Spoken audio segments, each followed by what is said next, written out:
dan mencapai raya tubuh dan darah Kristus. Di gereja-gereja paroki rata-rata itu ada perayaan penerimaan komuni pertama.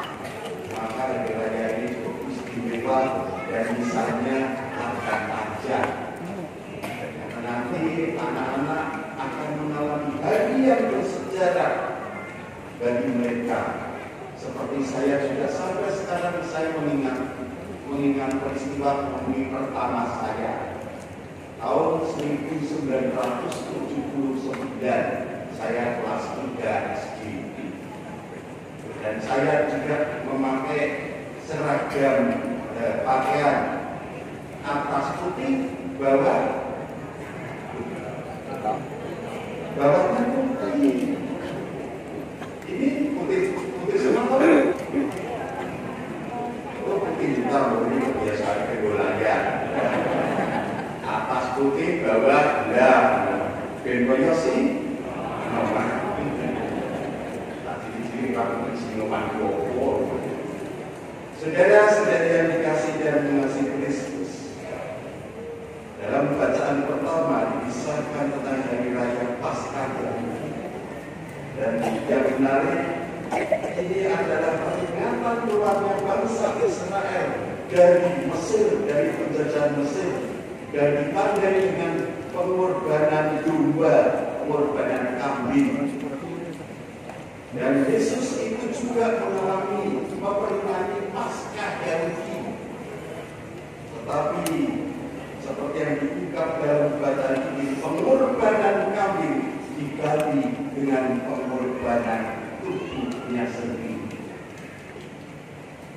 Dan inilah yang memberi berkat bagi manusia, karena tubuhnya dipersembahkan untuk menebus dosa manusia. Oleh karena itu, dikatakan Kristus adalah kurban yang sempurna dan membawa keselamatan bagi umat manusia, seperti ditemukan dalam bacaan yang kedua. Ada dua poin penting dalam bacaan hari ini. Yang pertama, Yesus mau mengungkapkan kematiannya, bahwa tubuhnya akan dipersembahkan. Dia akan mengalami kematian sebagai penebus dosa manusia. Dia mau menyerahkan dirinya bagi manusia, alasannya menebus dosa dan memulihkan hubungan mereka, para manusia, dengan Allah. Dan yang kedua, tentang bagaimana orang mendapatkan bagian dalam buah kematiannya, yaitu dalam mengikuti Ekaristi, dia menerima tubuh Kristus. Orang yang manusia yang sudah dibaptis secara Katolik dan sudah menerima komuni pertama dan tidak terhalang hukum gereja, dia pun boleh ambil bagian dengan makan tubuhnya dan minum darahnya. Rupa tetap roti dan anggur, tetapi kita mengimani bahwa dalam Ekaristi ada kata-kata institusi, tepatnya diperkasih yang ada perubahan roti dan anggur itu menjadi tubuh dan darah Kristus. Dan dalam ajaran gereja Katolik ini ajarannya dinamakan transubstansiasi. Karena daya kekuatan karya Roh Kudus dan efektivitas kata-kata Yesus. Karena dalam Ekaristi aku dikatakan, terimalah dan makanlah kamu semua, inilah tubuhku yang diserahkan bagimu. Demikian juga dengan anggur, terimalah dan minumlah kami semua, inilah piala darahku, darah perjanjian baru dan kekal, yang ditumpahkan bagimu dan bagi semua orang demi pengampunan dosa. Lakukanlah ini sebagai kenangan akan dia. Lakukanlah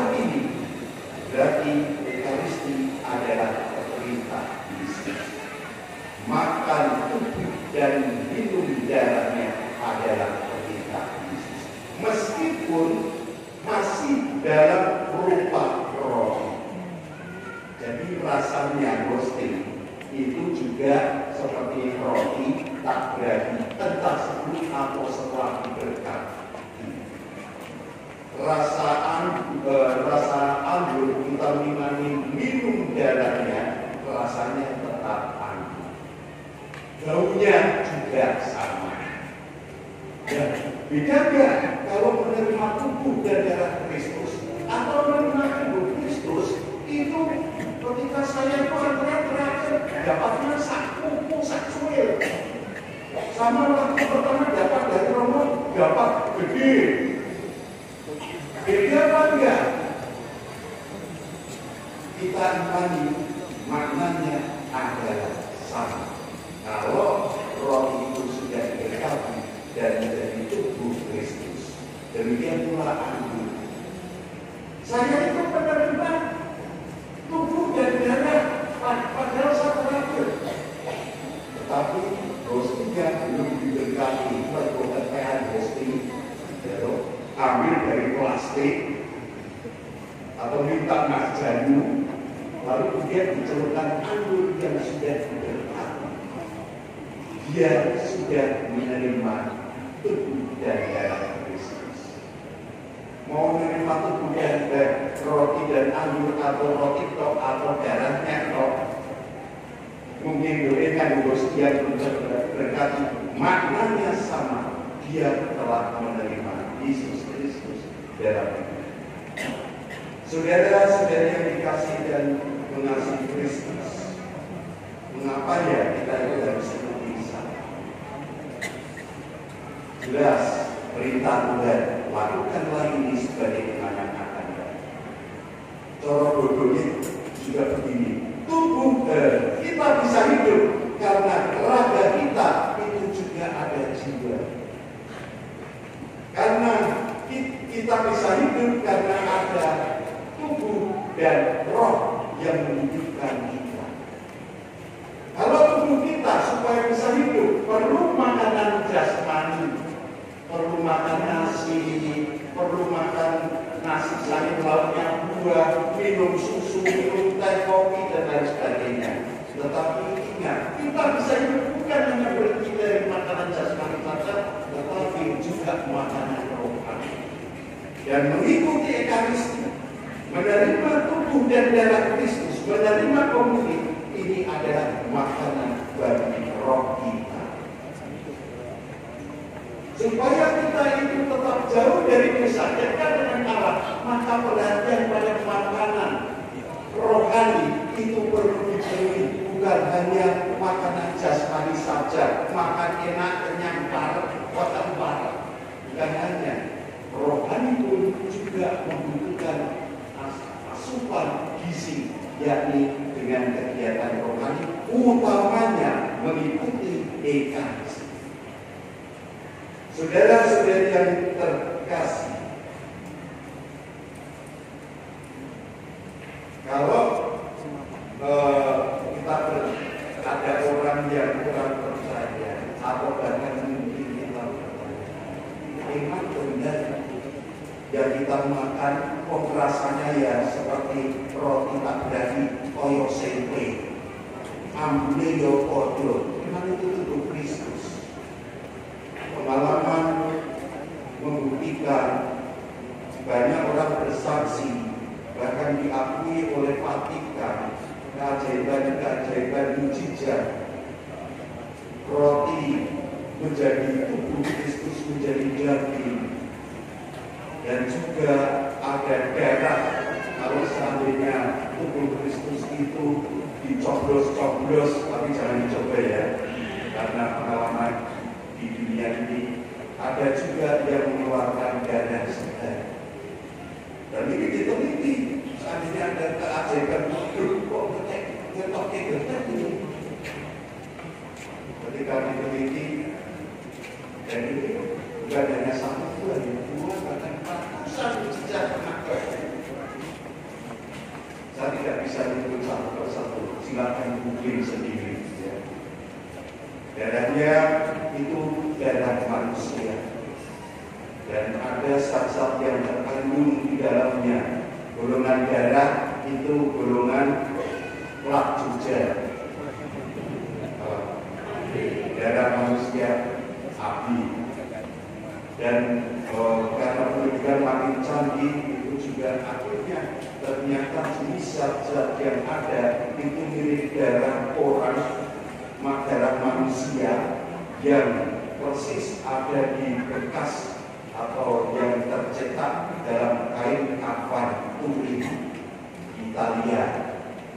Dan kain kafan itu diyakini dipercaya adalah kain kafan pembungkus jenazah Yesus. Kita memiliki Islam percaya.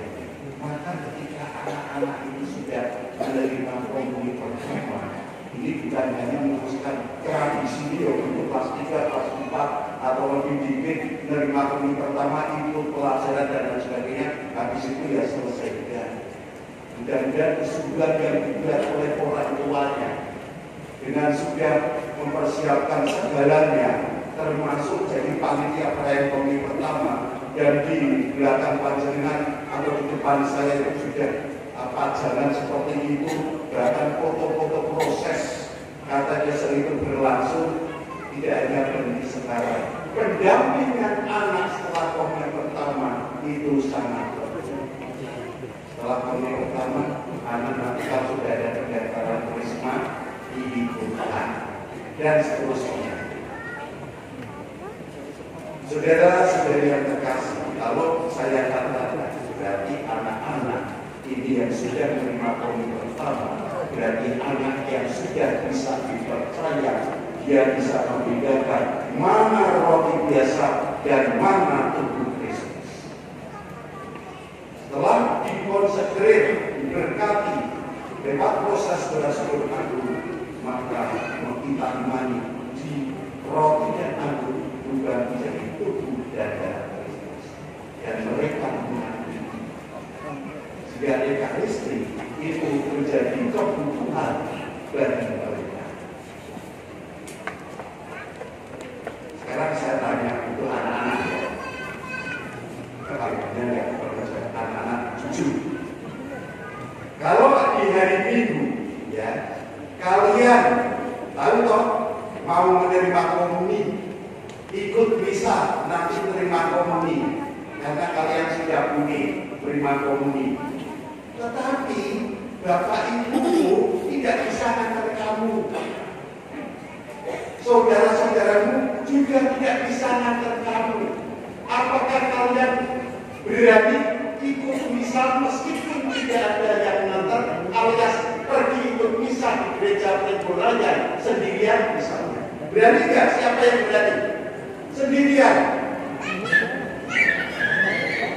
1, 2, capek.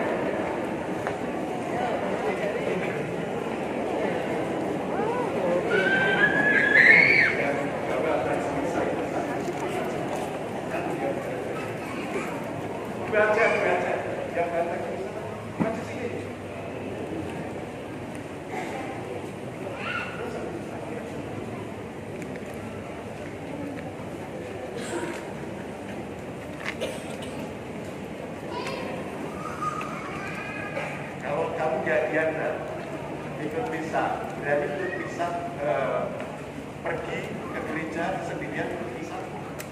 Berani? Namamu siapa? Orion. Gak apa-apa.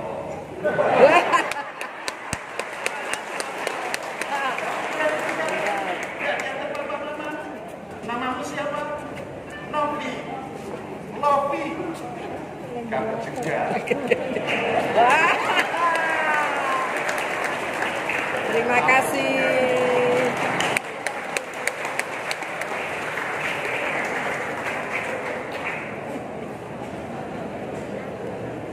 Saya tidak tahu apel itu manis atau kecut ya, karena bertahan Romi ya.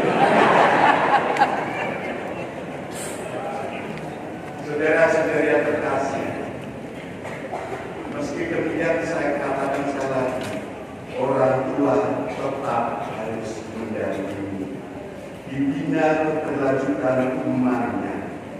Siap Bapak Ibu saudara-saudari orang tua Tommy pertama pada siang hari ini mendampingi putranya supaya setia dengan iman dan siap.